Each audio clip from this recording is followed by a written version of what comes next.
Bonjour et bienvenue dans cette formation, merci de l'avoir prise. Alors déjà, pourquoi j'ai eu l'idée de cette formation? Parce que on dit qu'une image vaut 1000 mots, une vidéo vaut encore 1000 images. Quand on cherche un tuto par exemple, c'est toujours mieux d'aller chercher un tuto vidéo sur YouTube que par exemple quand on veut bricoler tel ou tel truc ou réparer une machine à laver, que d'aller chercher un tuto en une suite d'images. Une vidéo, c'est toujours plus clair, ça parle plus, ça capte plus l'attention. Et a fortiori pour nos patients, les plus jeunes en tout cas, parce que jusqu'à 40 ans, c'est des gens qui ont baigné dans la vidéo, dans YouTube, Instagram, TikTok maintenant, Snapchat pour les plus jeunes. Tout ça, c'est dans leur culture maintenant, plutôt que des listes d'images. Donc déjà, rien qu'avec nos patients, la vidéo a un côté vraiment idéal pour faire passer nos idées et pour servir de support verbal qui servent au fond grâce au fait que la forme attire leur attention. Donc ça peut servir de support verbal, mais aussi de moyen de faire passer des idées, des concepts, des méthodes à des collègues ou au grand public. La vidéo en orthophonie a vraiment plein de ressources qui sont sous-exploitées à l'heure actuelle. Ça va du patient en séance, en bilan, en faisant attention à tout ce qui est sécurité des données et confidentialité, mais aussi en allant vers le grand public. On a tout un aspect prévention à faire et ne pas laisser uniquement le champ libre aux médecins et aux psychologues. Il y a largement de quoi faire et aussi auprès des collègues. Il y a de plus en plus de choses qui se développent, mais il y a encore plein de place dans l'internet francophone, que ce soit sur YouTube, Instagram. Il y a vraiment largement de quoi faire et en plus c'est simple. Au cabinet, ça peut servir de moyen de mémoriser l'état ancien du patient, par exemple pour une dysphonie. Avec les enfants, avec les patients neuro, vous pouvez travailler le lexique, la syntaxe, et même la phonologie grâce à la vidéo, tout en utilisant un environnement qui peut être leur environnement, leur ville, leur village. Et donc tout ça aussi va mieux capter leur attention qu'un support verbal tout fait que vous iriez acheter chez un éditeur. Parce que forcément l'éditeur, il n'habite pas chez vous. Mais ça peut aussi servir à travailler la pragmatique, la théorie de l'esprit. Il y a plein de choses à faire avec les patients autistes, je vous en parlerai.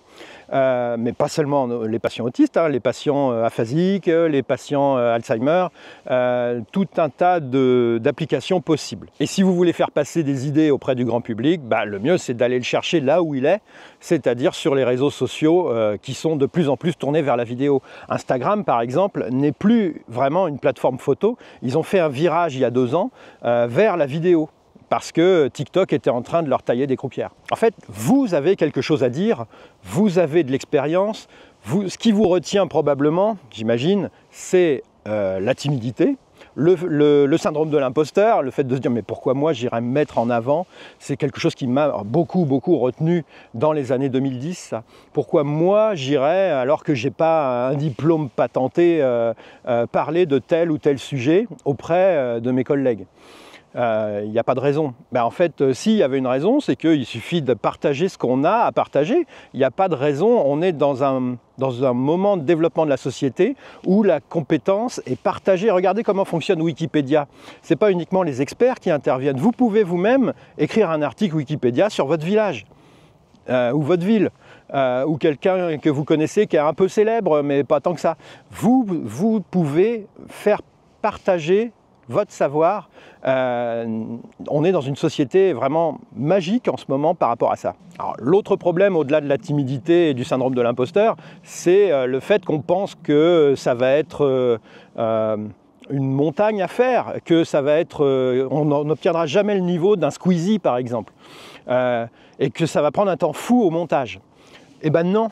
Non plus, vous n'êtes pas obligé. Il y a par exemple Antoine BM qui a fait une formation récemment sur les vidéos moches et qui dit que finalement on peut retourner à notre avantage le côté vidéo moche artisanal parce que ça crée un lien de proximité entre nous et notre audience.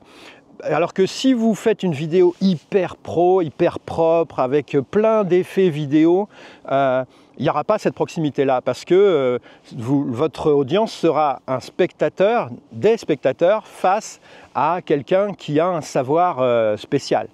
Alors que si vous êtes comme eux et que vous faites des vidéos qui finalement sont quelque chose qui ont l'air d'avoir été fait à la maison, et d'ailleurs ce sera peut-être le cas, à ce moment-là, vous avez ce lien de proximité et donc encore une meilleure adhésion de votre audience. En plus, vous n'êtes même pas obligé de montrer votre tête. Il y a des gens qui font des tutos, qui font passer plein de choses sur YouTube ou même sur Instagram sans jamais montrer leur tête. Vous n'êtes pas obligé, si vous n'avez pas envie de vous montrer, vous n'êtes pas obligé de vous montrer, vous pouvez prendre un pseudo et partir de là.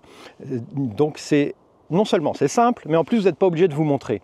Je vous montrerai à quel point c'est simple de faire un petit montage qui vous prend quelques minutes. Il y a un gars qui a lancé une chaîne, il s'appelle Victor Ferry.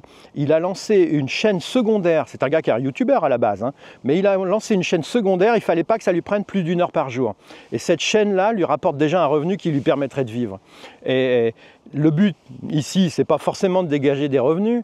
Je vous en parlerai un peu de comment on peut transformer ça en source de revenus. Mais ce que je veux vous dire, c'est que ce gars-là a donc sa chaîne principale qui est son activité professionnelle. Et il a fait ça à côté comme un loisir en fait. Un loisir qui finalement lui rapporte de l'argent. Mais un loisir, c'est une fois qu'il a fini son boulot, il a 1 heure par jour, il a monté quelque chose qui le passionne en fait, c'est sa passion, 1 heure par jour pour la vidéo. Vous n'êtes pas obligé d'y mettre 1 heure par jour, vous pouvez y consacrer quelques minutes par week-end ou quelques minutes par jour, tout dépend de ce que vous voulez en faire. Si vous voulez vous faire une banque de données vidéo pour travailler le lexique avec vos patients sur le lexique du coin, par exemple ici on pourrait travailler la Grande Roue, l'hôpital qui est là-bas, comment s'appellent ces espèces de cours d'eau sur le sable, je ne sais même pas d'ailleurs, parce que c'est pas mon coin. Ici c'est Berck, hein, derrière, Berck-sur-Mer. On est dans le Pas-de-Calais là. Vous avez tout un tas de lexiques possibles sur les coquillages, sur les algues, sur les vagues, sur l'écume. Écume, c'est rien que ça, c'est un mot que souvent les patients ne connaissent pas. Ben, vous voyez, tout ça, rien là, en quelques secondes, je vous ai sorti quelques idées qui me prendraient une demi-heure pour faire des petits clips vidéo qui me serviraient à travailler le lexique et même éventuellement la mémoire. Et le lexique, c'est pas forcément avec les patients enfants, ça peut être aussi avec les patients neuro. Vous voyez, là, d'un seul coup, je viens de vous trouver un exo. Je me suis retourné, qu'est-ce que je peux faire ici? Donc, vous voyez, vraiment, c'est pas chronophage. Et en plus, autre avantage de découvrir la vidéo et de l'inclure dans notre pratique, c'est le fait que ça relance notre intérêt intellectuel. Créer ses propres supports, c'est un intérêt intellectuel et chercher à faire passer des idées auprès des collègues et du public aussi.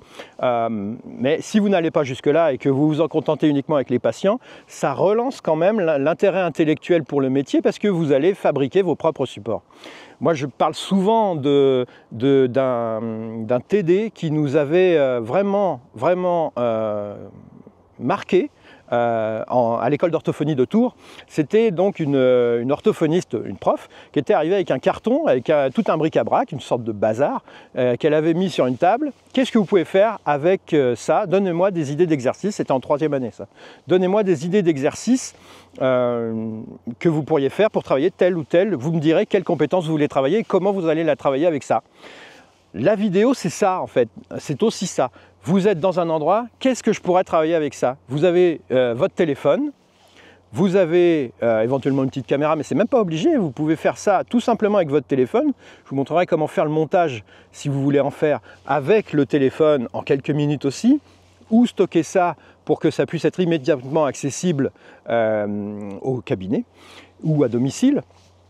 Il y a vraiment un regain d'intérêt intellectuel pour le métier, rien que dans le fait d'inclure la vidéo dans notre pratique. En fait, la vidéo, c'est un espace de liberté qui est encore complètement ouvert, on fait ce qu'on veut, évidemment en respectant des règles de déontologie quand même, mais c'est vraiment un espace à découvrir en fait, et donc à inclure dans sa pratique. Et puis si vous allez jusqu'à sortir des vidéos pour les collègues ou pour le grand public, c'est tellement mieux qu'écrire un livre.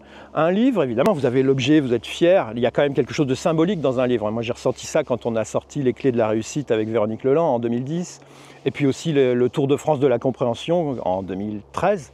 Merci encore à Site Inspire. Mais finalement, qu'est-ce que je retire de ça? C'est des centaines d'heures pour récupérer 12% brut, et puis pour récupérer maintenant des ennuis avec l'URSSAF du Limousin qui ne comprend pas que l'éditeur a payé les charges et il faut que je prouve que je suis moi, il faut que je prouve que les charges ont déjà été payées, finalement ils ne comprennent rien donc je les paye 2 fois.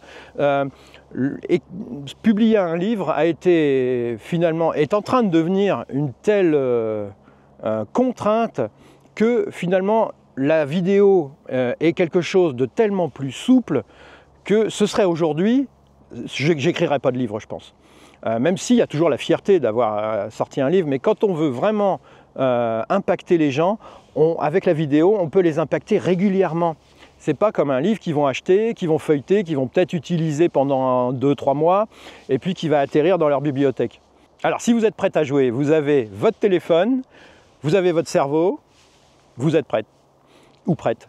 Et vous pouvez vous lancer. Et on va se lancer ensemble et je vais vous montrer à quel point c'est facile, ludique et passionnant en fait. Alors, qu'est-ce qu'on va voir dans cette formation? Premier module, qu'est-ce qu'on peut faire en vidéo avec nos patients? Pas forcément en les filmant eux d'ailleurs.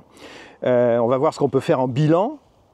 On va voir ce qu'on peut faire en séance pour le langage oral, le langage écrit, la neuro, la voix, l'autisme. Quelles sont les implications de la vidéo? J'ai passé en revue plein de techniques, notamment sur les groupes anglophones pour ça, pour m'inspirer un peu de ce qu'ils font à l'heure actuelle. Et puis, j'ai réfléchi à ce que moi, je pourrais en faire. Dans cette partie-là, on verra que la vidéo peut servir à ce que le patient se voit de l'extérieur. On s'en servira aussi pour montrer à l'entourage ce qu'il peut faire et qu'il voit aussi les progrès. On verra aussi comment protéger les données pour éviter que ça se balade un peu partout. Dans le second module, on verra ce qu'on peut faire envers les collègues, les autres intervenants, le grand public, quel genre de contenu on peut faire passer, où le faire passer, quel réseau il vaut mieux utiliser et quels types de contenus sont possibles. Dans le troisième module, on verra comment être à l'aise avec la manière de faire le script, à l'aise devant la caméra, c'est ça le plus important, ou aussi comment être à l'aise sans se montrer, c'est l'idéal pour être à l'aise. Dans le quatrième module, on verra quel matériel il faut. Alors je vous ai dit qu'un téléphone suffisait, mais enfin on peut aussi chercher à avoir quelques accessoires. Et ensuite on verra quelles applis on peut utiliser pour faire ça rapidement et quelles applis on peut utiliser pour faire ça de plus en plus de manière professionnelle, mais j'insisterai pas lourdement là-dessus. Et puis on fera un tuto complet et concret sur comment trouver l'idée, comment faire le plan, les grands principes qu'il faut avoir en tête pour faire une bonne vidéo. On verra quel genre de format il faut utiliser dans ce tuto. Est-ce qu'on va vers un format court ou un format long? Où on le met? Et puis comment faire la vignette aussi, qui peut servir notamment sur YouTube. Et puis on conclura. Alors comme d'habitude, vous n'aurez pas besoin de prendre de notes, hein, je vous ai fait toutes les mind maps pour chaque module avec les liens où vous pourrez cliquer si vous voulez aller plus loin. Allez, on attaque tout de suite avec le module sur les patients.